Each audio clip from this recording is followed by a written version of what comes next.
सहना भवतु सहनो भुनक्तु सह वीर्यङ्करवावहै तेजस्विनावधीतमस्तु मा विद्विषावहै। ॐ शान्ति शान्ति शान्तिः। आप्यायन्तु ममाङ्गानि এটা সামবেদীয় মন্ত্র। আমি একবার বলবো, আপনারা দুবার বলবেন। ওম আপ্যায়ন্তু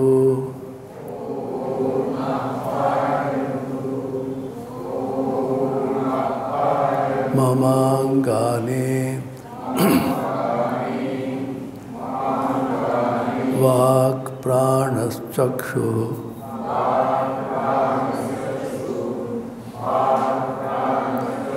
श्रोत्रमथो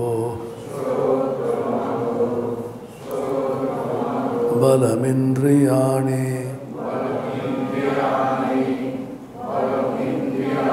च सर्वाणि सर्वं ब्रह्मोपनिषदम् माहं ब्रह्म निराकुर्याम् मा ब्रह्म निराकरोत् अनिराकरणमस्तु।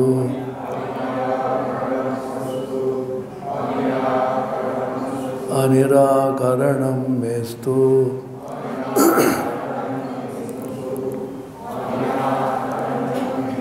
तदात्मनि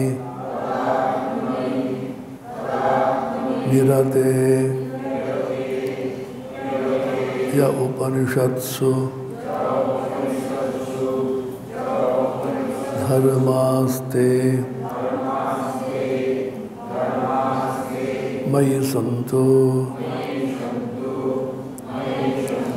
ते मयि सन्तु। ॐ शान्ति शान्ति शान्तिः।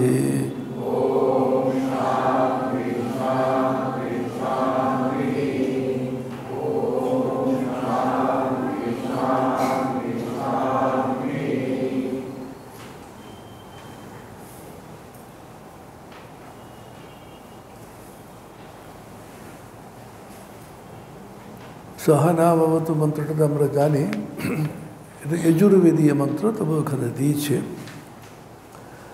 নৌ অবতু। অবতু মানে পালয়তু, আমাদের রক্ষা করুন। নৌটা হচ্ছে আমাদের দুজনকে। আপনারা জানেন সংস্কৃত ভাষাতে আমরা যেমন একবচন বহু বচন বলছি, সংস্কৃতে দ্বিবচন আছে, এক দুই তারপরে বহু। কারণ এত দুই আছে জগতে, শীত উষ্ণ সুখ দুঃখ ইত্যাদি, এটাকে দ্বন্দ্ব বলে। সেজন্য এই নৌ মানে আমাদের দুজনকে।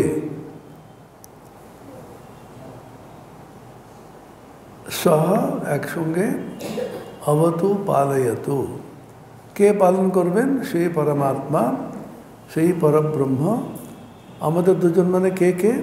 আচার্য এবং শিষ্য, শিক্ষক এবং ছাত্র একসঙ্গে বসে পাঠ করে। ওয়ান অন ওয়ান বলি না, এটা ইদানিং ইংরেজিতে বলি ওয়ান অন ওয়ান। একজন ছাত্র একজন শিক্ষক পড়াচ্ছেন। শিক্ষাটা ওরকমই হতো, যেমন মন্ত্র যখন কানে দেন তিনি, এখন বলছেন ছাত্র এবং শিক্ষক, শিষ্য এবং আচার্য, আমাদের দুজন উভয়কে তিনি অবতু পালয়তু। সহনো ভুনক্তু, ভুনক্তু মানেও পালয়তু, তিনি পালন করুন। দুবার কেন বলা আছে আমাদের পালন করুন, আমাদের পালন করুন?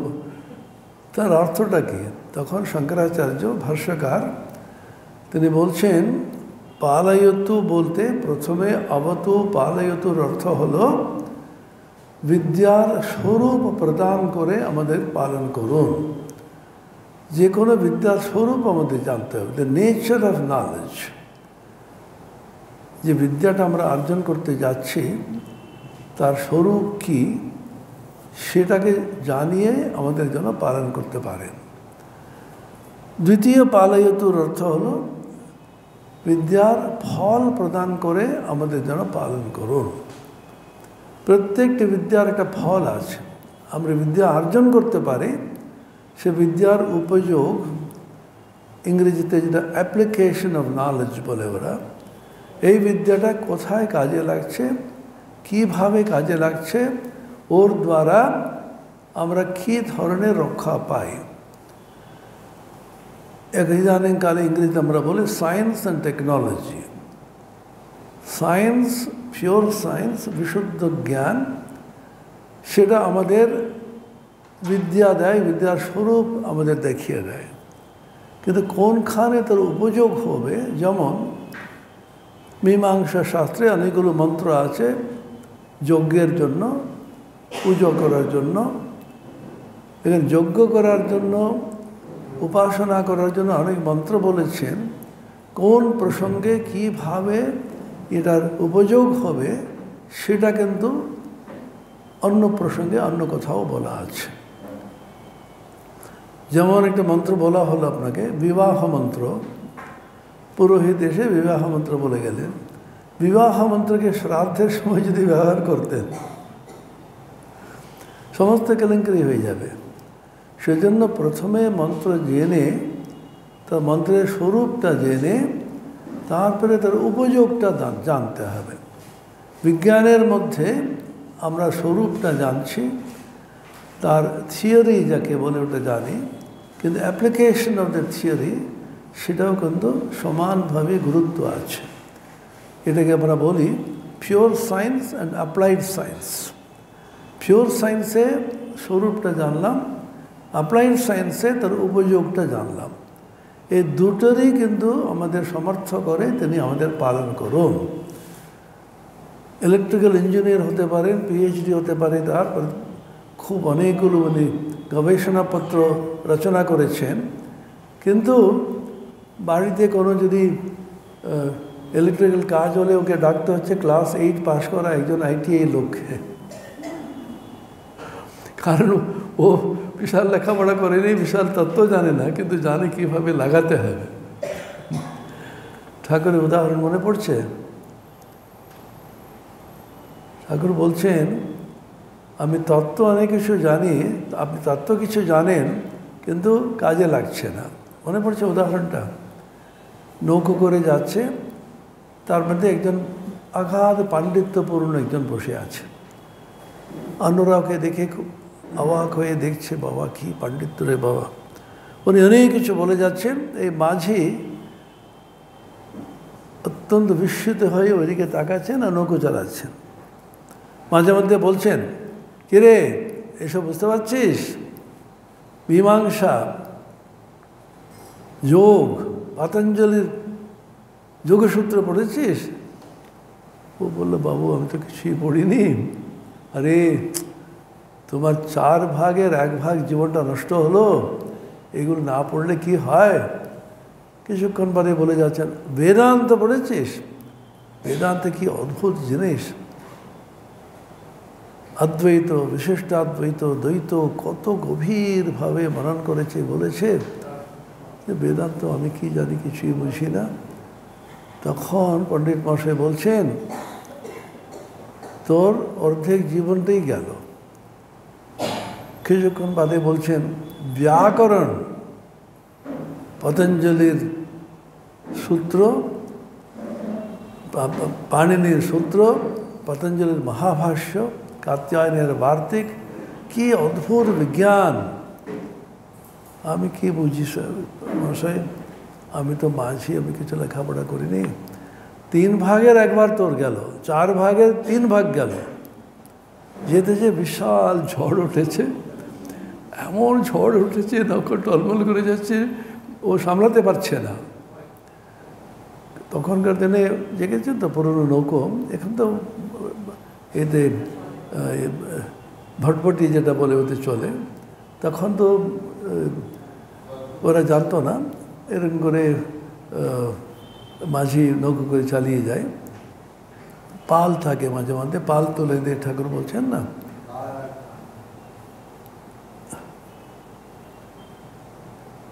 তখন ঝড় উঠেছে এমনভাবে, সমস্তরা, অনেকে সাঁতার জানে, একটু ভয়ে আছে তবু।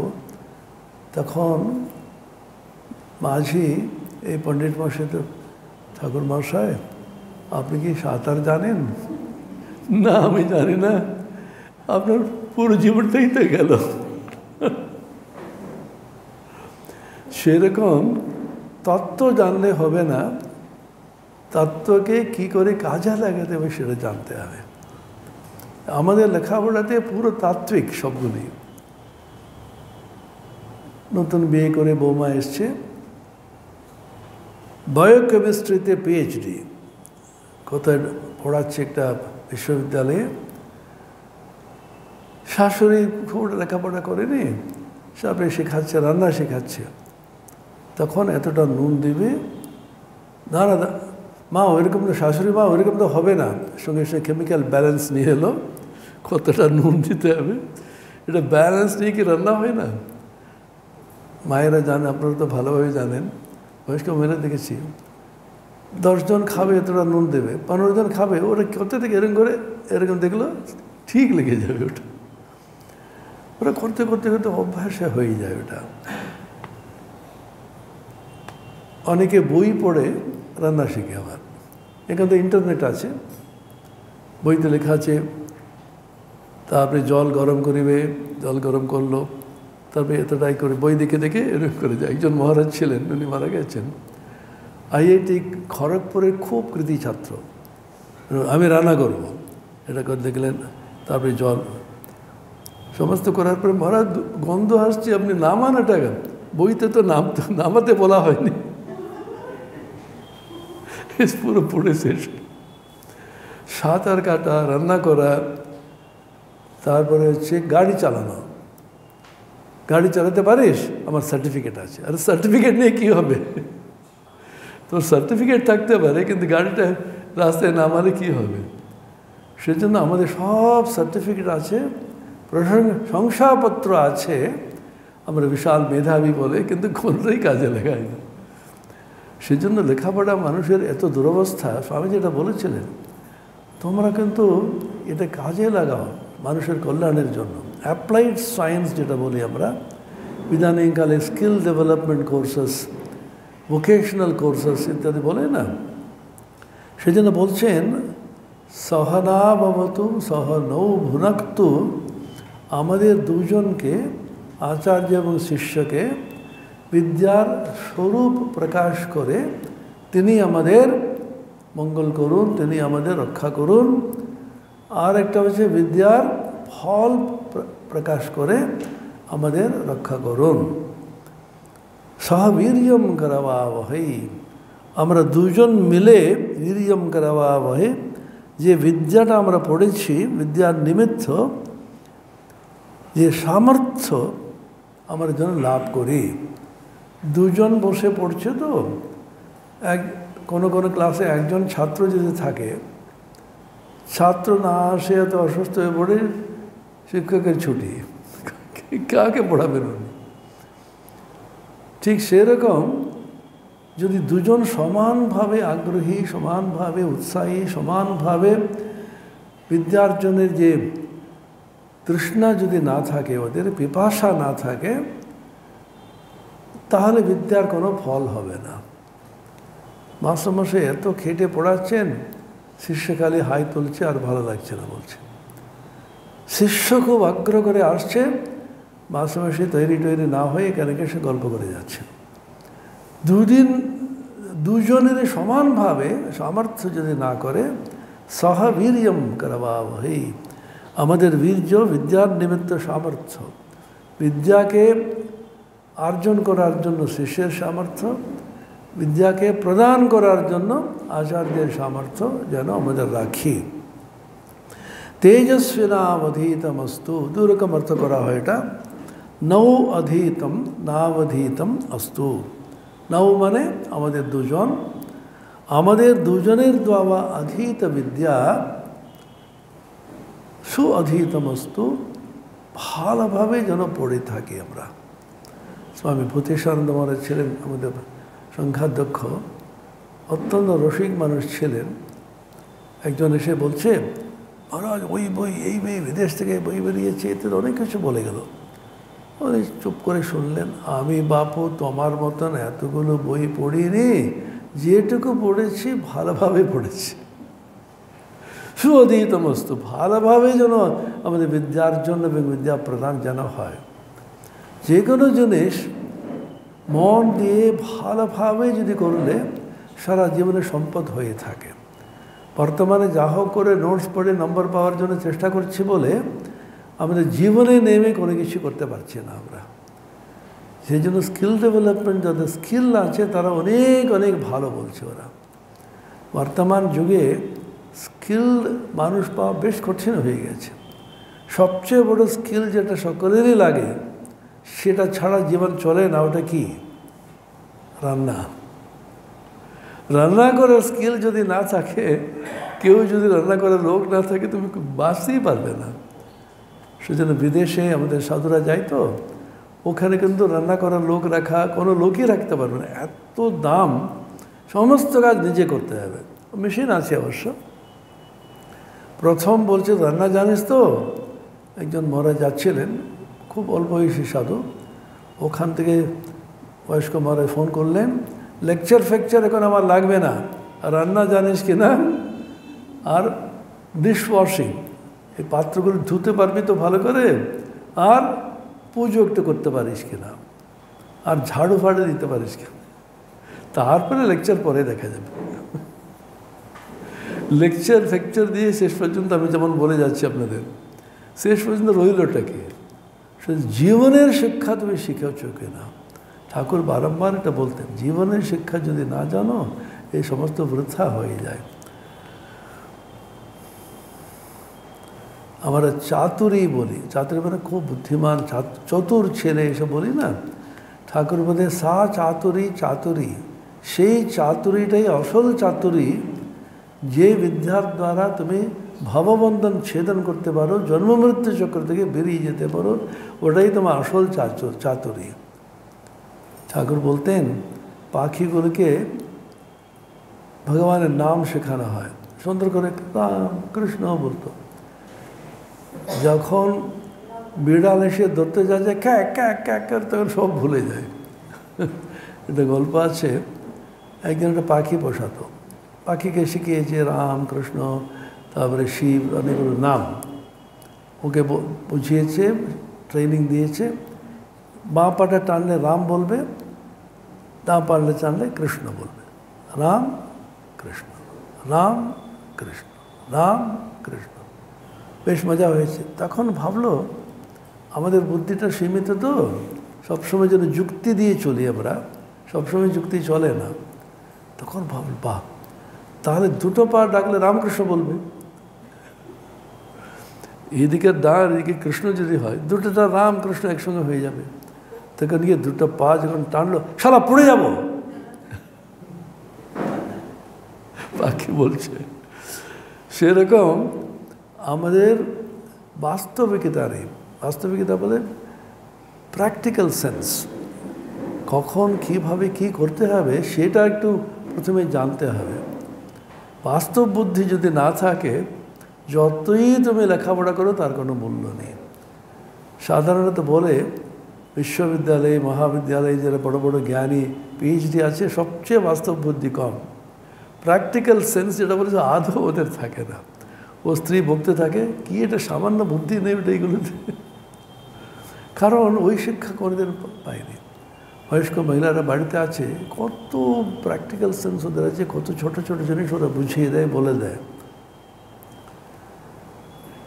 এখানে বলছেন সহাবীর্যম করবাবহৈ নৌ অধীতম অস্তু, আমাদের দুজনের দ্বারা যে অধীত বিদ্যা, যে যেন সুঅধীত অস্তু, যেটার জন্য আমাদের কাজে লাগে জীবনের উন্নতির জন্য।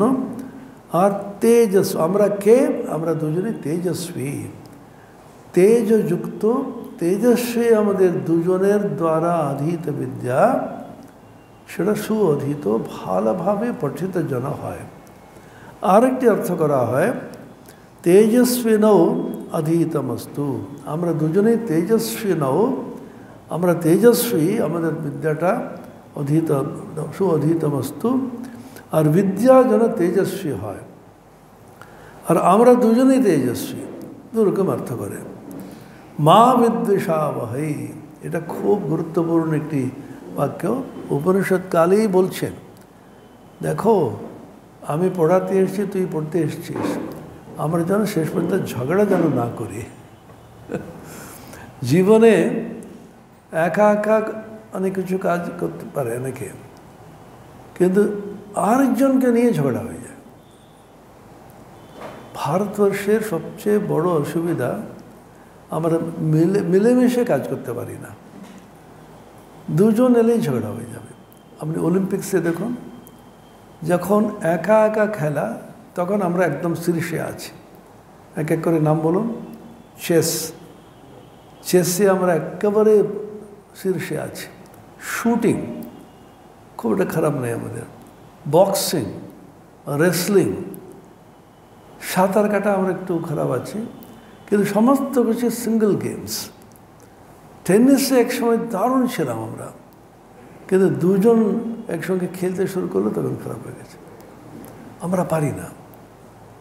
সঙ্গে সঙ্গে ঝগড়া হয়ে যায়, আর ও অহংকার হয়ে যায়, তোর সঙ্গে পারবো না আমি, মিস করলি কেন, তুই তো মিস করলি, তখন বাস মারামারি হয়ে গেল। সেই জন্য বলছে আমরা দুজন পড়তে এসেছি, আমি পড়াতে এসেছি, তুই পড়তে এসেছিস, শেষ পর্যন্ত আমাদের মধ্যে দ্বেষের ভাব যেন না থাকে। বিদ্বেষাবহৈ মা বিদ্বেষাবহৈ। ভাষ্যকার শঙ্করাচার্য বলছেন, আচার্য এবং শিষ্যের মধ্যে দ্বেষের ভাব কেন হবে? বর্তমান যুগে দেখতে পাচ্ছি না। তখনকার দিনে ভাইস চ্যান্সেলর, প্রিন্সিপাল মানে কি শ্রদ্ধা করত, শিক্ষক মানে অসম্ভব শ্রদ্ধা করত। এখন সকলকে, সব শিক্ষকদের ধরে ঘেরাও টেরাও করে ওদের দিয়ে গালাগাল দিয়ে কীভাবে নেমে যাচ্ছে। তখন থেকে ওয়ার্নিং দিয়ে যাচ্ছেন, সতর্কতা জানিয়ে যাচ্ছেন, আমাদের মধ্যে দ্বেষের ভাব কখনো যেন জন্মায়। শঙ্করাচার্য ব্যাখ্যাতে বলছেন, গুরু শিষ্যের মধ্যে দ্বেষের ভাব কেন হবে? বলছেন, শিষ্য ভাবতে পারে শিক্ষক মশাই কিচ্ছু পড়ে আসেননি, খালি এসে গেঁজিয়ে যাচ্ছেন, গল্প করে যাচ্ছেন বলে অশ্রদ্ধা জন্মাচ্ছে। মাসে মাসে ভাবছেন কাকে পড়াচ্ছি, মাথায় গোবর আছে, পেটের দায়ে এসে পড়াচ্ছি, মনে মনে ওনার অশ্রদ্ধা ডাকছে। একেবারে পারস্পরিক অশ্রদ্ধাতে দুজনের কিন্তু ঝগড়া হয়ে যায়। সেজন্য স্বামী বিবেকানন্দ পর্যন্ত বলছেন, গুরুর প্রতি যেমন শিষ্যের শ্রদ্ধা থাকবে, গুরুও কিন্তু শিষ্যদের প্রতি সমান যেন শ্রদ্ধা ওর থাকে। এটা অদ্ভুত কথা। গুরু শিষ্যের প্রতি শ্রদ্ধা, নিজের সন্তানদের প্রতি, নিজের ছেলে মেয়েদের প্রতি শ্রদ্ধা, অর্থটা কী হলো? এটা কোমল মন, অপক্ষ মন, জানতে চাইছে, শুনতে চাইছে, পড়তে চাইছে, ওদের প্রতি যেন এটা শ্রদ্ধা ভাব নিয়ে, ভালোবাসার ভাব নিয়ে আমরা করতে পারি। ভালোবাসার ছাড়া শ্রদ্ধা হয় না। শ্রদ্ধা করতে গেলে প্রথমে ভালোবাসা, তার উপরে একটা আস্থা থাকবে। পারছে না, পারছিস না, একটু চেষ্টা কর, ঠিকই আছে, আর একটু অপদার্থ, কিছু পারে না, তোর দ্বারা হবে না, মূর্খ, বা সঙ্গে সঙ্গে অভিযোগ কাঁদতে কাঁদতে চলে যাবে। কখনো নেতিবাচক কথা কাউকে বলতে নেই, নেগেটিভিটি বলে না এখন জানি কালে, সবসময় পজিটিভিটি, সবসময় বি পজিটিভ। একজন বলল, তোর ব্লাড গ্রুপ কি? আমি বিবেকানন্দের অনুগত। উনি বললেন বি পজিটিভ, আমার ব্লাড গ্রুপ হচ্ছে বি পজিটিভ। সেরকম সবসময় পজিটিভ অ্যাটিটিউড টু লাইফ, জীবনের প্রতি সবসময় এটা পজিটিভ, ইতিবাচক, এটাকে বলে হিন্দিতে সকারাত্মক ভাব, নকারাত্মক ভাব যেন না থাকে। রাস্তাঘাটে সর্বত্র যেখানে যাই, যেখানে কাজ করি, যেখানে শিখছি, কিছু না কিছু দোষ তো মনে পড়বি, চোখে পড়বি। সে নিয়ে যদি বলতে থাকি আমরা সব সময়, কেউ কেউ দেখবেন একটা কথা বললি আর কি চলছে দেখেছেন, এটা খারাপ ওটা খারাপ, আরে তো আমরা জানি রে বাবা এগুলো বলে। পজিটিভিটি রেখে ইতিবাচক মনোভাব নিয়ে কীভাবে মানুষকে কিন্তু শিক্ষা দেবে। সবসময় ভেঙে পড়ো না, সবসময় কিন্তু নিন্দা করবে না। সেজন্য বলছেন মা বিদ্বেষাবহে ওম শান্তি শান্তি শান্তি। এটা আমরা বহুবার আলোচনা করেছি। ত্রিবিধ অশান্তি আছে। শান্তি মানে শান্তি আর সুখ দুটোই কিন্তু অঙ্গাঙ্গিভাবে জড়িত। যেখানে সুখ আছে সেখানে শান্তি, শান্তি আছে যেখানে সুখ। যেখানে অশান্তি আছে সেখানে কি হবে? সেখানে দুঃখ। অশান্তস্য কুতঃ সুখম বলেছেন গীতাতে। 3 রকমের মধ্যে দুঃখ আছে, 3 রকমের অশান্তি আছে।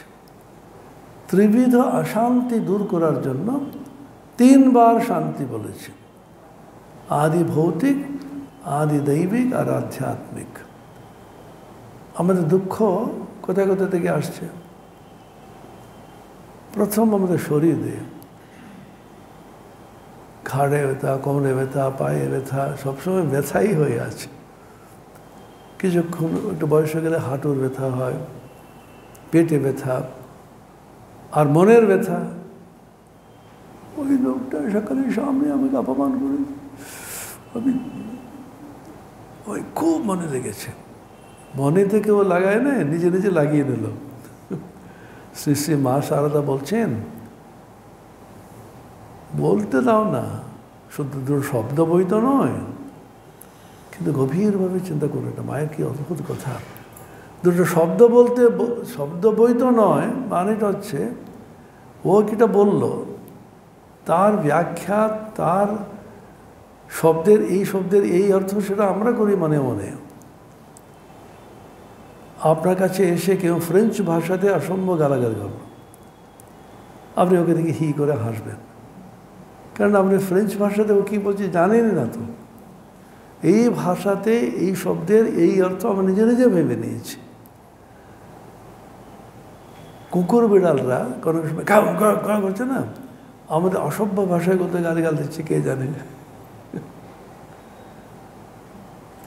আমরা নিজে নিজে ওই শব্দগুলোকে নিয়ে মনে রেখে এই শব্দের এই অর্থ, আমি অপমানিত হয়েছি, নিজে সমস্ত নিজের কল্পনাতে বেরিয়ে যাচ্ছি।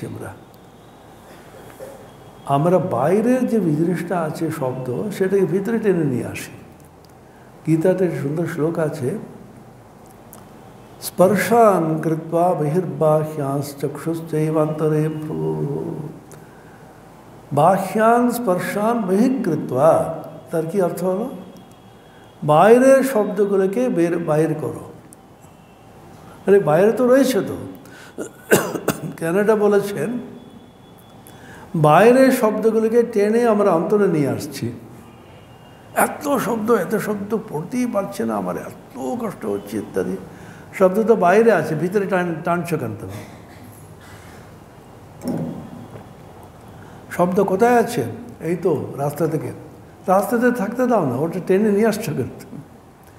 বাইরের শব্দগুলোকে বাহির করো, মানে বাইরের শব্দগুলোকে টেনে এখানে শুনবে না তুমি।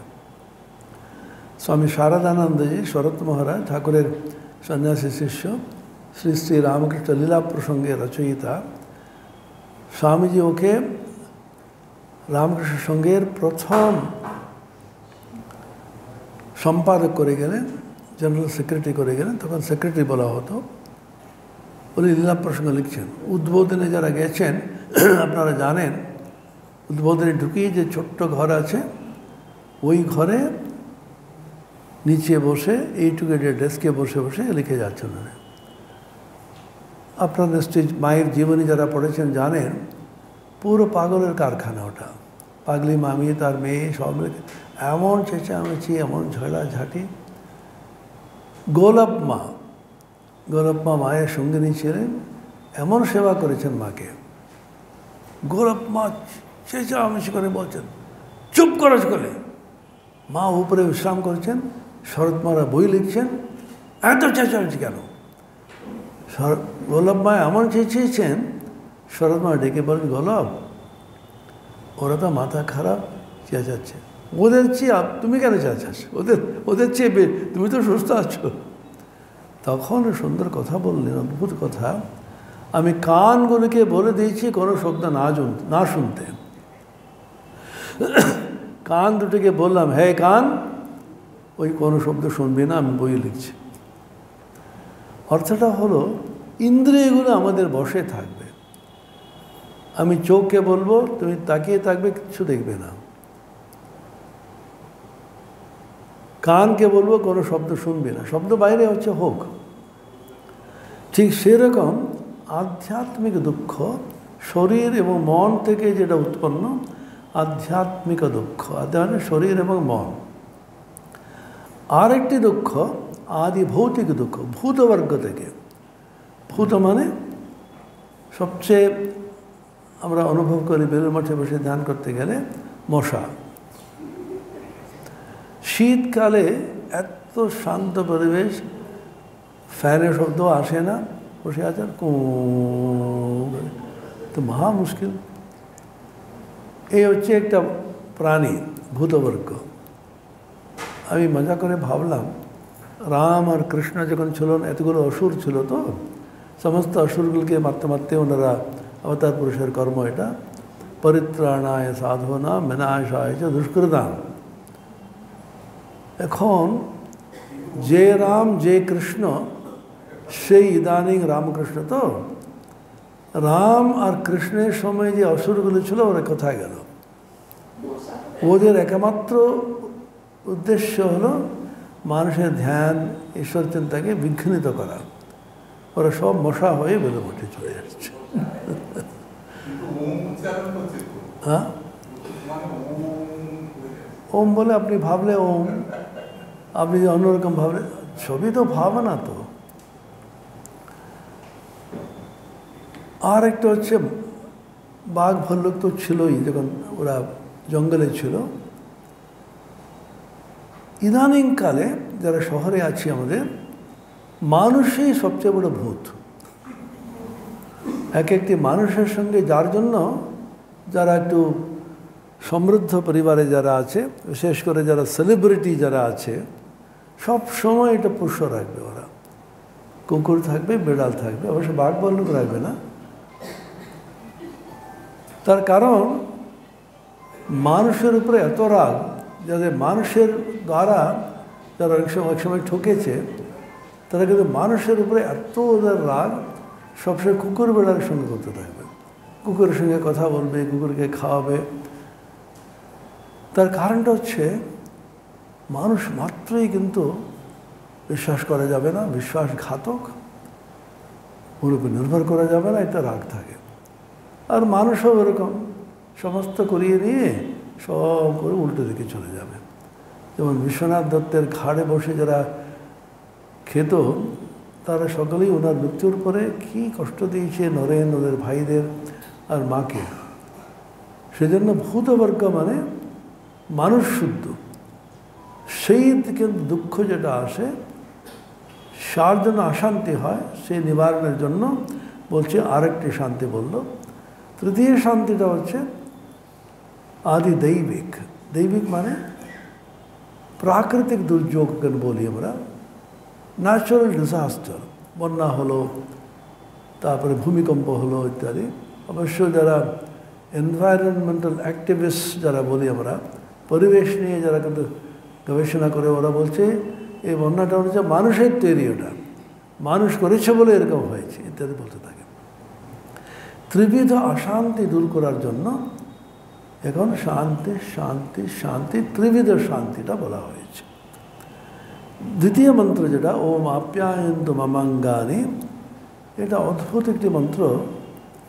আমরা মনে করি আধ্যাত্মিক জীবনে এলে শরীরকে কষ্ট দিতে হবে, কারো কারো ধারণা থাকে, খালি উপাস করতে থাকবে, অ্যাসিডিটি হয়ে যাবে তবুও করবে, তারপরে কঠোরতা করবে, খালি পায়ে হাঁটতে থাকবে। শীতকালে ওরা বলবে গরম কাপড় পরবো না, শরীরকে কষ্ট দিতে হবে। শরীরকে কষ্ট দিতে কে বললো তোমাকে? অনেকে না খেয়ে এটা পুজো পাঠ এসব করতে থাকে। ভগবান শ্রীকৃষ্ণ বলছেন গীতাতে, অহম বৈশ্বানরো ভূত্বা প্রাণিনাম দেহমাশ্রিতঃ প্রাণাপান সমায়ুক্তঃ পচাম্যন্নম চতুর্বিধম। উদরে অন্তরে আমি বৈশ্বানর অগ্নিরূপে উপস্থিত থেকে তোমরা সমস্ত খাওয়াটা আমি হজম করি। খাওয়াটাই যদি না দাও মানে কী হজম করবেন? তখন অন্তরে থেকে তিনি বলছেন, আরে খাওয়ার কিছু দাও। যারা আসরিক তপস্যা যারা করে, অত্যধিক কঠোরতা করে শরীরকে কিন্তু কষ্ট দেয়, তাদের সম্বন্ধে গীতাতে বলেছেন কর্ষয়ন্ত শরীরস্থম ভূতগ্রাম বিশেষতঃ মাম চৈবান্ত শরীরস্থম। ওরা শরীরকে কষ্ট দিচ্ছে শুধু তা না, আমি অন্তর্যামী রূপে ঈশ্বর রূপে অন্তরে রয়েছি শরীরে, তাকেও আমাকেও কষ্ট দেয়। আপনি যদি না দেন খাবারটা শরীরকে, তাহলে ঈশ্বর অন্তরে বসে হজম করবেন বলে বসে আছেন, তাকে কোনো অভুক্ত রাখা। সেজন্য গীতা সবসময় বলেছেন মিডল পাথ, মধ্যপন্থা। युक्ताहार विहारस्य युक्तचेष्टस्य कर्मसु युक्तस्वप्नावबोधस्य योगो भवति दुःखः। युक्त आहार, খুব বেশিও না খুব কমও না। ফর্মুলাটা জানেন তো? শাস্ত্রতে আছে, স্বামী ব্রহ্মানন্দ খুব বলতেন ওটা। অর্ধেক পেটের অর্ধেক খাওয়া, আর বাকি অর্ধেকের অর্ধেক, 4 ভাগের 1 ভাগ সেখানে জল, বাকি যেটা রইল সেখানে হাওয়া। এইটা হচ্ছে খাওয়ার পরিমাণ। আর একটি থিওরি আছে, একটু অভুক্ত হয়ে শুতে যাবে, গো টু বেড হাংরি, মানে একদম এক গাদা খেয়ে তোমার হজমও হবে না, তোমার ঘুমও হবে না। সেজন্য খুব লাইট খেতে হবে রাত্রে বলে ওরা। আমাদের দেশের নিয়ম ছিল সূর্য অস্তের আগে খেয়ে নিতে হবে। তার একটা বিশেষ কারণও ছিল, তখন তো লাইট ছিল না, ইলেকট্রিসিটি ছিল না, তো অন্ধকারে কী পোকামাকড় কী পড়বে কোনো ঠিক নেই। সেজন্য এখনও যারা অত্যন্ত নিষ্ঠাবান ব্রাহ্মণদের মধ্যে আছে, বৌদ্ধদের মধ্যে খুব প্রচলিত এখনও আছে ওটা, সূর্যাস্তের আগে খেয়ে নিতে হবে তোমাকে। 6টা 6:30টার মধ্যে খেয়ে নেবে ওরা। আর আমাদের বর্তমান সভ্যতাতে খাওয়াটা শুরু হবে 11:30টার পরে। এক গাদা মাছ মাংস এটা ওটা খেয়ে সবচেয়ে স্বাস্থ্যকর খাদ্যগুলোকে খাবে রাত্রে গিয়ে। সেই জন্য যুক্ত আহার, আহারটা যুক্ত, খুব বেশিও না খুব কমও না। যুক্ত আহার বিহার, বিহার মানে চলাফেরা করা। যখন চলাফেরা করবে একেবারে সব সময় ঘুরতে থাকবে না, আর একেবারে এক জায়গায় বসে থাকবে না। যুক্ত আহার বিহার এসে যুক্ত চেষ্টাস্য কর্ম, চেষ্টা যখন করবে অত্যধিক পরিশ্রমও করবে না, একেবারে অত্যধিক কুড়েমি করবে না। যুক্ত স্বপ্ন অববোধস্য, স্বপ্ন অববোধ, জেগে থাকা এবং শুয়ে পড়া। কেউ কেউ রাত জেগে পড়তে থাকবে, সকালে ঘুমবে না, মনে করে খুব সাধনা করছে ইত্যাদি, সেটা এমন অসুস্থ হয়ে হসপিটালে দিতে হবে। আর কেউ সবসময় ঘুমিয়েই থাকে। আর ঘুম এবং জাগ্রতের মধ্যে এটা ব্যালেন্স, এটাকে বলে ব্যালেন্স ইন লাইফ। জীবন যাপন করবে সবসময় ব্যালেন্সড থাকবে, চিন্তার মধ্যে একটা ব্যালেন্স থাকবে। খুব বেশি কড়া চিন্তা করে সকলকে অস্থির করবে না। কেউ কেউ দেখবেন ওদের সঙ্গে কাজ করাই খুব মুশকিল, এমন করে না আমি আই এম এ পারফেকশনিস্ট এসব বলতে থাকবে, আমি একেবারে নিখুঁতভাবে কাজ করে সহ্য করতে পারি না।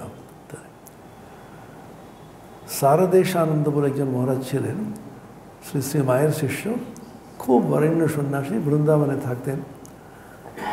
ওকে একজন ব্রহ্মচারী চিঠি লিখছে, মহারাজ এখানে এসছি আমি একদম পারছি না, এখানে যা চলছে আমি সহ্য করতে পারি না, এই লোকটাকে সহ্য করতে পারি না, ওই লোকটাকে সহ্য করতে পারি না। উনি উত্তর দিলেন একটা পোস্ট কার্ডের একটি মাত্র লাইন লিখেছেন, মনে রেখো তোমাকেও অনেকে সহ্য করছে। আমি সহ্য করতে পারছি না বলে আপনাকে, আপনি তো আমাকে সহ্য করছেন। তো প্রত্যেকের মধ্যে ভুল ত্রুটি থাকতে পারে, প্রত্যেকের মধ্যে বৈচিত্র্য থাকতে পারে, প্রত্যেকের মধ্যে চিন্তা ভাবনা চালচলনের অনেক রকমের বৈচিত্র্য আছে।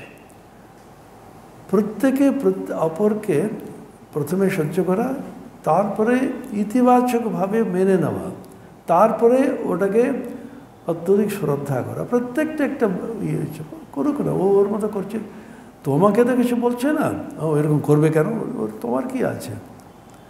আমরা মনে করছি যেন ভগবান আমাদের সৃষ্টি করেছেন জগতে যত ভুল ত্রুটি আছে সবগুলো খুঁজে বার করা এবং সেটাকে ঠিক করার জন্য আমরা বিশাল প্রেসক্রিপশন দেওয়া, যেন তারপরে এনসাইক্লোপিডিয়া বার করা, যাতে জগতে কে কে কী কী ভুল করেছে সেগুলো বার করা। শ্রী শ্রী মা বললেন না, যদি শান্তি চাও মা, অপরের দোষ দেখো না, দোষ দেখো নিজের। আমরা অপরের দোষ দেখতে দেখতে আমাদের এত সুন্দর সুন্দর বই লিখতে পারি। আমরা কথায় কথায় কী কী ভুল আছে সবগুলো বলতে আছে, তোমার নিজের দেখো না, তুমি কি পারো নিজেকে শোধরাতে?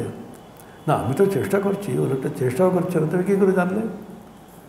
অনর্থক নিন্দা করা, অনর্থক ঘৃণার ভাব মুখে বলতেও হবে না। ঘৃণার ভাব এমন জিনিস, যার মনটা পুরো ঘৃণায় ভরা, ওর কাছে গেলে এটা নেগেটিভ ভাইব্রেশনস পাবেন আপনি। দেখে বলছেন একটা অস্বস্তি লাগে, কী রে বেটা, এটা ভালো লাগছে না। যাদের ভালোবাসার ভাইব্রেশন, পজিটিভ ভাইব্রেশন ইমিডিয়েটলি তোমাকে টানবে। সেই জন্য বলছেন মধ্যম পন্থা অবলম্বন করো। এখানে বলতে চাইছেন বেশি কঠোরতা, কম কঠোরতা, শরীরকে কষ্ট দেওয়া, মনকে কষ্ট দেওয়া, সব সময় মনের মধ্যে এটা করে এটা পড়তে হবে, ওটা পড়তে হবে, এটা মুখস্থ করতে হবে। মনেরও কিন্তু একটু শ্রান্তি চাই, মনের একটা ক্লান্তি আসে, সেজন্য বিশ্রাম দাও, মনকে কিন্তু শান্ত হতে যাও। ছেলে মেয়েদের একটা প্রবণতা থাকে, পরীক্ষার হলে ঢোকা পর্যন্ত পড়তে থাকবে, পরীক্ষা হলে কোনোটাই মনে পড়বে না। কারণ যা পড়ার পড়ে না, পরীক্ষা রেখে ভালো করে বিশ্রাম করো।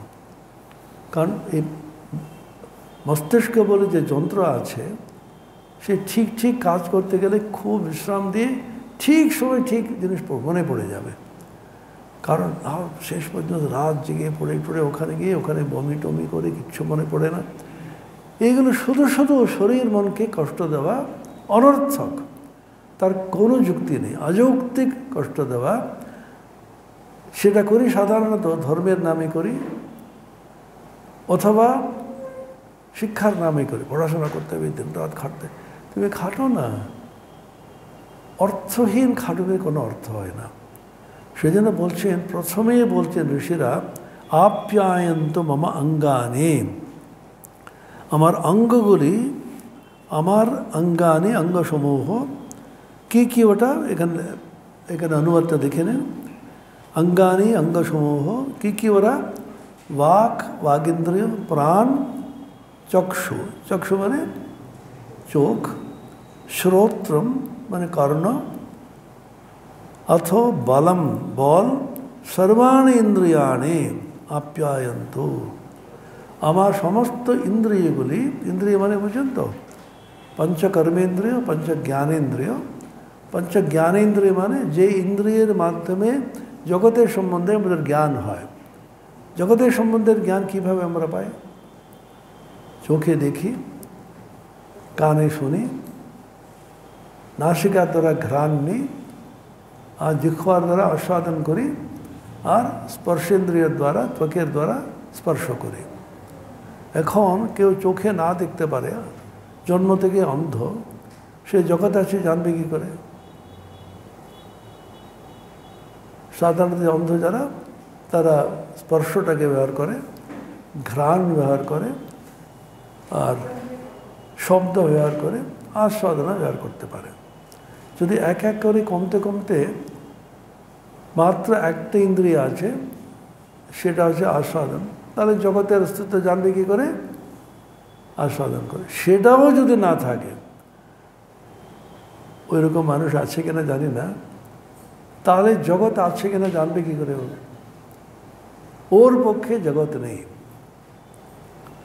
এই জগৎ জগৎ বলে এটা লাফালাফি করে, জগতে এত আনন্দ আছে, এত ভোগ বস্তু আছে। 5টি ইন্দ্রিয় যতক্ষণ না সবল থাকে, তীক্ষ্ণ থাকে, তখনই তোমার জগৎ। ইন্দ্রিয়গুলো যদি দুর্বল হয়ে পড়ে, ইন্দ্রিয়গুলো কিছু কাজ না করে, তাহলে জগতের অস্তিত্বহীন তোমার পক্ষে। তাহলে বলছেন আমাদের ইন্দ্রিয়গুলি যেন আপ্যায়ন্তু, ইন্দ্রিয়গুলি পুষ্টি লাভ করুক। পুষ্টি লাভ করুন মানে আমরা যখন এমন জীবন যাপন করি যাতে আমাদের ইন্দ্রিয়গুলি যেন পুষ্ট হয়। আমরা বাংলাতে বলি, ইংরেজিতে বলি নারিশমেন্ট। চোখের নারিশমেন্ট। চোখ পুষ্টি লাভ করছে কী করে? সবসময় আনন্দময় দৃশ্যটা দেখবে তুমি। বর্তমানে খুন খারাপি ছাড়া কিছুই আমরা দেখতে পাই না। কাগজটা খুলুন, তারপরে মোবাইলটা খুলুন, ইন্টারনেটটা খুলুন, সেই চোখে দেখতে দেখতে দেখতে অত্যন্ত যেটা দেখার মতো নয় সেগুলো দেখতে দেখতে চোখ কিন্তু অপুষ্টি লাভ করে। প্লেজেন্ট, অত্যন্ত ভালো জিনিস দেখলে, যেমন তার দিকে সবুজ হিমালয়ের দৃশ্য, সর্বত্র কিন্তু গঙ্গা বলে যাচ্ছে, পেলমটিয়ালিটা আনন্দ হয় কেন? ওখানকার দৃশ্যটাই হচ্ছে তোমার এত সবসময় আনন্দদায়ক। এটাই কিন্তু চোখের পুষ্টি। কানের পুষ্টি সদ্গ্রন্থ পাঠ, উন্নত গান, বৈদিক মন্ত্র, এইগুলো কানে দিয়ে দিয়ে দিয়ে কানটা কিন্তু পুষ্টি লাভ করছে। ইদানিং তো আছে দুটি প্লাগ নিয়ে এদিকে মোবাইল চলছে অথবা গীত চলছে, কী যে শুনছে জানি না, বাট মোটর বাইকও চলছে। আবার প্রথম অনেক আগে আমি এগুলো বুঝতে পারিনি। হেলমেট পরা একজন বাইক চালাচ্ছেন, হ্যাঁ বল, তারপরে কি হলো? আমি ভাবলাম পাগল হয়ে গেছে, কারণ নিজে নিজে কথা বলছে কি। তারপরে হেলমেটটা খুললো, দুটো আছে ওখানে, এখানে মোবাইল থেকে কেটে কথা বলে যাচ্ছে। এখান তো সমস্ত ওয়্যারলেস অথবা এখানে ঝুলছে একটা। তাহলে কানের পুষ্টি কী হলো? কান অপুষ্ট হয়ে রইল। কুকথা, যত রাজ্যের যে উল্টোপাল্টা গান সব শুনতে শুনতে কান পুরো পচে যাচ্ছে। আমরা বলি না এগুলো শুনতে শুনতে কান পচে গেল, বলি না আমরা? কান পচে যাবে না, কানটা পুরো অপুষ্টিতে মরে গেল। আমাদের জিহ্বা ভগবান উদর বলে একটা দিয়েছেন। পেট জানেন তো, পেটটা সাংঘাতিক জিনিস। কিন্তু একটা কবিতা আছে, একজন কবি লিখল, হে পেট, তোর সঙ্গে আর বাস করতে পারছি না। ভগবান আমাকে এমন দুর্ভাগ্য দিলে সব সময় তোর সঙ্গে থাকতে হচ্ছে আমাকে। একদিন খাবারটা বাদ দাও, আজকে বিশেষ কিছু নেই, না খাবোই বল। আচ্ছা 2 দিনের জন্য খেয়ে নাও একসঙ্গে, কোথাও যাচ্ছেন আপনি, 2 দিনের খেয়ে রেখে দিলেন একটু। উটের নাকি এটা আছে, এতে মরুভূমিতে যেতে হচ্ছে তো অনেকক্ষণ। উটের পেটে নাকি 4 রকমের চেম্বার আছে, ও রেখে দেয় একটাতে, একদিনে 4 দিনের খাবারটা একসঙ্গে খেয়ে একটা রেখে দিল। আমাদের তো ওইরকম না, 2 দিনের খাওয়া একসঙ্গে খাও, সেও খাবে না। আমার দুঃখ কোনো দিন জানবে না, হে পেট, তোমার সঙ্গে বাস করা অসম্ভব।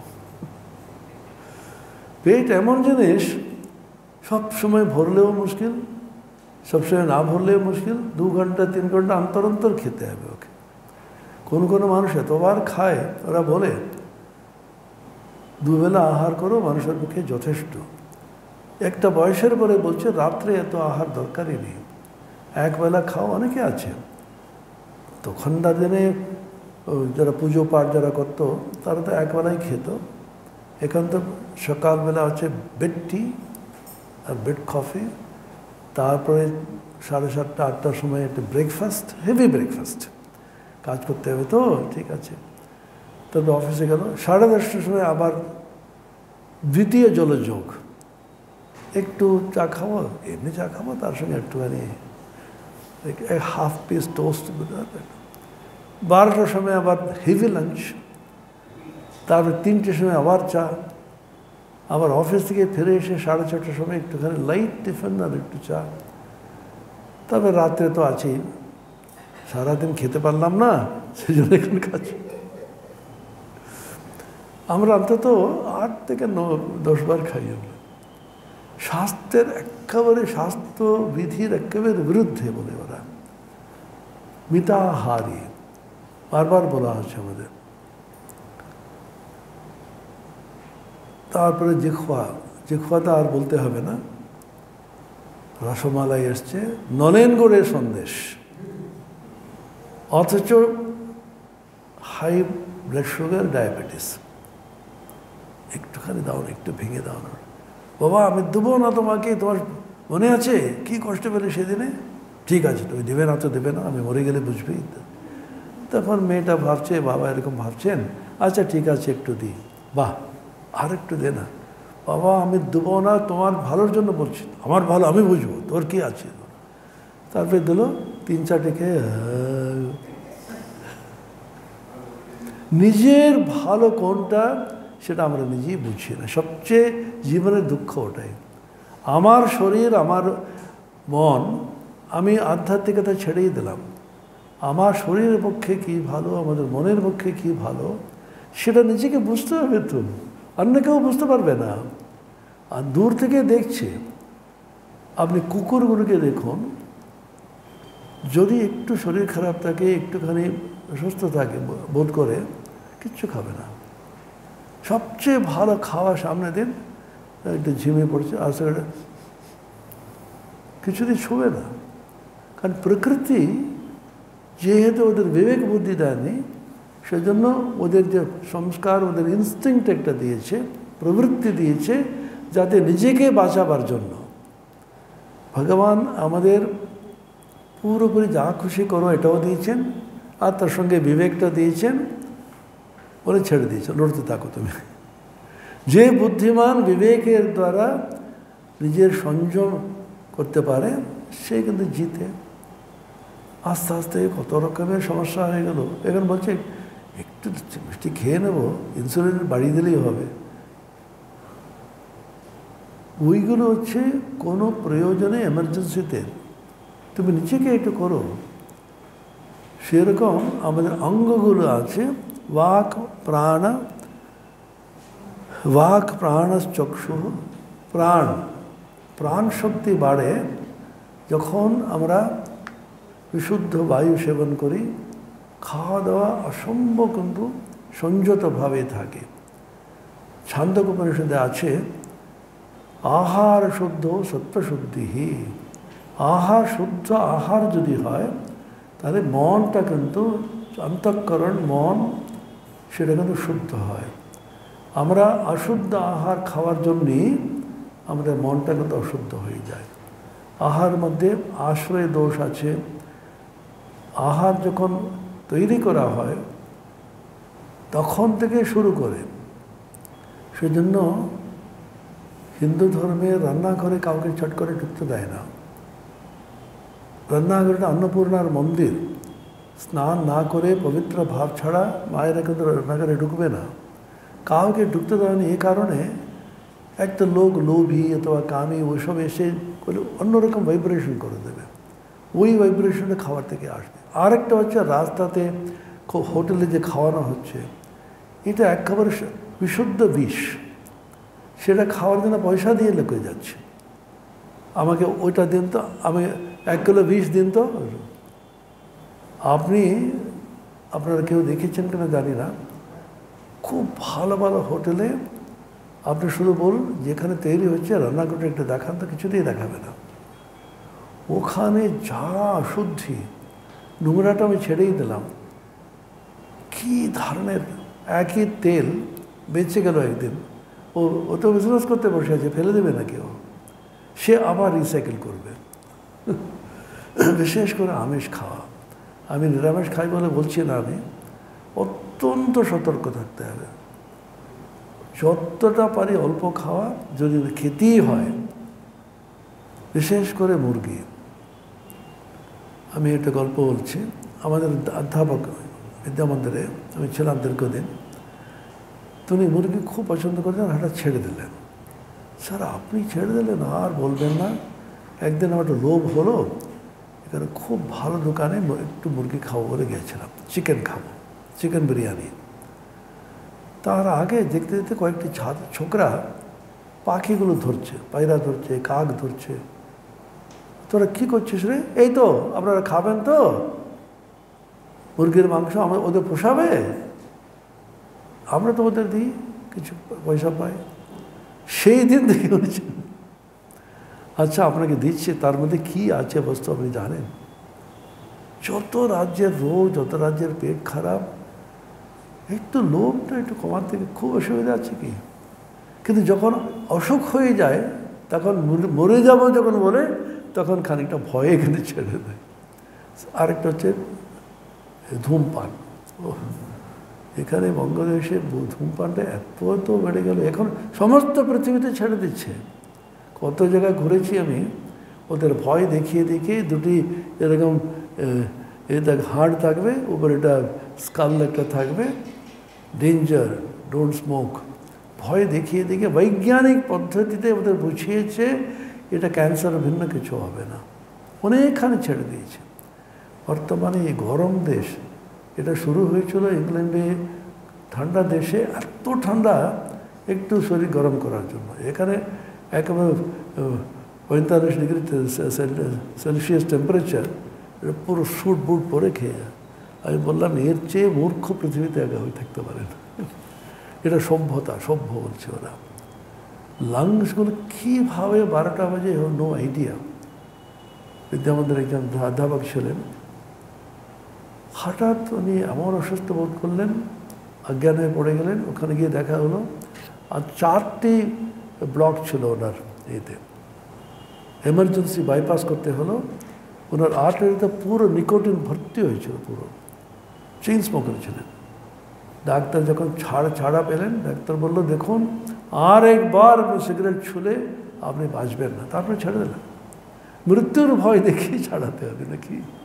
মানুষের বিবেক বলে ভগবান এটা দিয়েছেন। তুমি নিজে চিন্তা করো, আমার শরীর তো এত সুন্দর শরীর আমরা জন্ম থেকে পেয়েছি, বিকলাঙ্গ হয়ে জন্মায়নি, মাথা মোটামুটি ঠিক আছে, খুব ভালো আছে তা না, আর বাক বলতে পারছি, হাঁটতে পারছি। এত সুন্দর শরীরকে is a precious gift of nature, gift of god.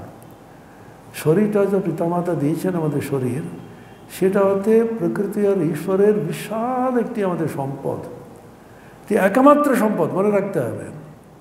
শরীর মাধ্যম খলু ধর্মসাধনম বলে না, দি ওনলি ইনস্ট্রুমেন্ট। আচ্ছা কী নিয়ে আমরা কাজ করব? গণিত মেধাবী ম্যাথমেটিক্যাল জিনিয়াস শ্রীনিবাস রামানুজন শরীরের যত্ন না নিয়ে, স্বাস্থ্যবিধি পালন না করে এত অল্প বয়সে মারা গেলেন। উনি যে আরও 10 বছর থাকলে গণিতের জন্য কত কত উপকার হতো। সেজন্য শরীরকে ঠিক রাখতে হবে, 1 নিজের জন্য, 2 অপরের জন্য। আমি যদি অসুস্থ হয়ে পড়ি, শুধু আমার জন্য, আমার পাশে সকলের কষ্ট, সব কত সেবা করতে হবে। আমরা জগতে এসেছি দিতে, নিতে আসিনি। তুমি নিজেই অসুস্থ হয়ে পড়ো, তাহলে কাকে দেবে, কি দেবে? অল্প এসে ছেলেমেয়েরা এত অসুখ বোধ করে এত রকমের ওষুধ খায়। সেজন্য বলছেন মামা অঙ্গানি বাক প্রাণশ্চক্ষু শ্রোত্রমথ পঞ্চকর্মেন্দ্রিয় পঞ্চজ্ঞানেন্দ্রিয়। পঞ্চজ্ঞানেন্দ্রিয় চক্ষুকর্ণ নাসিকা ত্বক জিহ্বা বাক পাণি পাদ পায়ু উপস্থ, এটা হচ্ছে পঞ্চকর্মেন্দ্রিয়। পঞ্চজ্ঞানেন্দ্রিয়ের মাধ্যমে জ্ঞান অর্জন করি, পঞ্চকর্মেন্দ্রিয়ের মাধ্যমে আমরা জগতে কর্ম করি। আচ্ছা জগতে আমরা জীবন যাপন করি তো, ঠিক আছে, আমরা জীবনযাপন করি তো নাকি? জীবনযাপন মানে কি? গভীরভাবে চিন্তা করো। আমি জগৎকে কিছু দিচ্ছি, জগৎ থেকে কিছু পাচ্ছি, তাই তো? Interaction between the individual and the world, জগৎ। আমাদের মধ্যে যে পারস্পরিক ইন্টারঅ্যাকশন যেটা বলে, ক্রিয়া প্রতিক্রিয়া, সেটাকে জীবন বলি আমরা। জগৎকে আমরা কি দিচ্ছি, জগৎ থেকে কি পাচ্ছি, এটা ভাবুন। জন্ম থেকে জগৎকে আমরা কি দিচ্ছি? আমরা দিচ্ছি কর্ম। কিছু না কিছু কর্ম সকলেই করে, জগৎ ওটা নিয়ে কাজে লাগায়। আমরা জগৎকে কর্মটা দিচ্ছি, কর্ম করতে করতে আমাদের কি হয়? কর্ম থেকে অনেক অভিজ্ঞতা আসে, এক্সপিরিয়েন্স। একটা কাজ করলাম, ভুল হলো, ভুল করে আবার একটু শিখলাম, তারপরে আরেকজনকে ছোটাতে গেলাম, ওইটা উল্টো করে মারলো, সেখান থেকে বুঝলাম খুব সাবধানে চলতে হবে জগতে, এক্সপিরিয়েন্স। স্বামী বিবেকানন্দ একটু সুন্দর কথা বলছেন, hour goal is not enjoyment but knowledge through experience. ওখান থেকে জ্ঞান অর্জন করলাম। আমাদের জ্ঞান কোথা থেকে অর্জন করি? জগতের বিভিন্ন অভিজ্ঞতা, বিভিন্ন অনুভূতির মাধ্যমে আমাদের জ্ঞানটা হয়। একটা বাচ্চা ছেলে এসে গরম জলে রেখে হাত দিল, ও পড়ে যায়, সেখান থেকে ও জানলো গরম জলে হাত দিলে হাত পুড়বে, এক্সপিরিয়েন্স। ওই নলেজটা ওর মধ্যে আসছে, ওই জ্ঞানটা নিয়ে জগতে যাচ্ছে, প্রতি মুহূর্তে জ্ঞান অর্জন করে যাচ্ছে ওরা। সেই জন্য কিন অবজারভেশন, বারবার বলা হয়, জগৎকে ভালো করে দেখো, প্রত্যেকটি জিনিসের কাছে তুমি শিক্ষা পাবে। তাহলে আমরা কর্ম দিচ্ছি, কর্মের দ্বারা অভিজ্ঞতা হচ্ছে, এক্সপিরিয়েন্স, অভিজ্ঞতার দ্বারা আমাদের জ্ঞান হচ্ছে, তাই তো? জগৎকে আমরা দিচ্ছি কর্ম, জগৎ থেকে আমরা পাচ্ছি জ্ঞান। এই দুটো কিন্তু প্রধান জগতে। সেজন্য গীতাতে বলছেন, লোকে স্মিন দ্বিবিধা নিষ্ঠা পুরা প্রোক্তা ময়োনঘা জ্ঞানযোগেন সাংখ্যানাম কর্মযোগেন যোগিনাম। দুটি পথ আছে জগতে, জ্ঞান মার্গ এবং কর্মমার্গ। জগৎ থেকে তুমি যে জ্ঞান পাচ্ছ, জগতের প্রতি আমার কিন্তু অত্যন্ত কৃতজ্ঞ হওয়া উচিত। অনেকে কিন্তু ঝগড়াঝাটি লোকেদের সঙ্গে কাজ করতে হয়, কলেজে, স্কুলে ইত্যাদি। ওই লোকটার কাছ থেকে তুমি অনেক কিছু শিক্ষা পাবে। কী রকম থাকতে নেই সেরকম তো কোনো use, how not to be, সে কিন্তু তোমাকে এরকম হতে, লোকটাকে আমরা করে নিন্দা করি, ওই রকম আমি যেন না হই। জ্ঞান এবং কর্ম, সেজন্য এখানে বলছেন সমস্ত ইন্দ্রিয়গুলি আমাদের করে যাচ্ছে, বাক প্রাণচক্ষু শ্রোত্রমথ বলম ইন্দ্রিয়াণি চ সর্বাণি আপ্যায়ন্তু। আপ্যায় সমস্ত পুষ্টি লাভ যেন করেন। দেখুন, উপনিষদ ঋষিরা আমাদের খুব দুর্বল করে রাখতে চাননি। ভালো করে খাও, ভালো করে ঘুমিয়ে পড়ো, ভালো করে কর্ম করো, সৎ চিন্তা করো, অপরের কল্যাণ ভাবনা করো, অপরের কল্যাণের জন্য চেষ্টা করো, জীবনে কিন্তু আনন্দে করো, কাজ করো। আমি এটা খাবো না, ওটা খাবো না, এইকে উপবাস করবো, অঙ্ক, যতটুকু পারো উপবাস করো, তাতে কোনো দোষ নেই। কিন্তু যেন সবসময় কঠোরতা, সবসময় শরীরকে এটা করে। অনেকে দেখবেন আধ্যাত্মিক জীবনে এসেছে, তা মানে সোমবারে রাত্রে খাবো না, মঙ্গলবারে অমুক করবো না, এখানে করতে করতে করতে শরীরটা এত কী হলো, এত দুর্বল হয়ে গেছে। না, আমি তো না খেয়ে, কে তোমাকে না খেতে পারেন করলো, খেতে পারছিস না তা না, আধ্যাত্মিক জীবন যাপন করছি তো খাওয়াটা কমাতে হবে। কেউ বলেছে তোমাকে? নিজে নিজে ভেবে নিয়েছে। তারপরে হাসতে নেই, আনন্দে একটা হাসলে ওরা বলছে না, সাধক কীভাবে থাকবে, সিরিয়াস। কেউ আছে হাসতে ভুলিয়ে গেছে, ওরা কিছু বললেও লং ফেস বলে না করে থাকবে,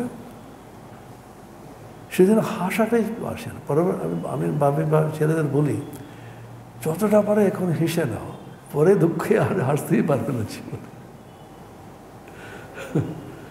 এখন তুমি জীবনে যাপন করো আনন্দে, শরীর, মন, বুদ্ধি, অহংকার, ইন্দ্রিয়গুলিকে পুষ্টি সঙ্গে রাখো, পুষ্টিযুক্ত এবং পুষ্ট হয়ে রাখো। মনের পুষ্টি কী থেকে আসে? উচ্চ চিন্তা করো, ঈশ্বর চিন্তা করো, সবসময় অপরের কল্যাণ চিন্তা করো। কোনো নেগেটিভ থটস, নেতিবাচক কোনো চিন্তা করলেই মনটা কিন্তু দুর্বল হয়ে যায়। কাম, ক্রোধ, লোভ, মোহ, মদ, মাৎসর্য, যে বিভিন্ন রকমের ভাব, নেগেটিভ ভাব আছে, সে যত বাড়বে ততই কিন্তু মন দুর্বল হয়ে যায়। যারা খুব করে চেঁচামেচি করে অপরকে দাপটে করে, সবচেয়ে দুর্বল লোকেরা। অপরকে নিয়ন্ত্রণ করতে গেলে চেঁচাতে হবে না, আরে এরকম করছিস কেন, আমি তো আশা করি তোমার কাছ থেকে এরকম আচরণ, তাতেই যথেষ্ট। আমরা চেঁচি এরকম কেন করছি করে নিজে দুর্বল হলে অপরকে দুর্বল দেবে। সেই জন্য প্রথম থেকে বলছেন মামা অঙ্গানি আপ্যায়ন্তু, উপনিষদের বাক্য এটা। কোনোদিন তোমাকে কিন্তু কঠোরতা করতে বলছেন না। বাক প্রাণশ্চক্ষুঃ শ্রোত্রমথো বলম ইন্দ্রিয়াণি চ সর্বাণি সর্বম ব্রহ্মোপনিষদম। এরপরে উপনিষদ শুরু হচ্ছে। ওম শান্তি শান্তি শান্তি। হরি ওম তৎসৎ। শ্রীরামকৃষ্ণার্পণমস্তু।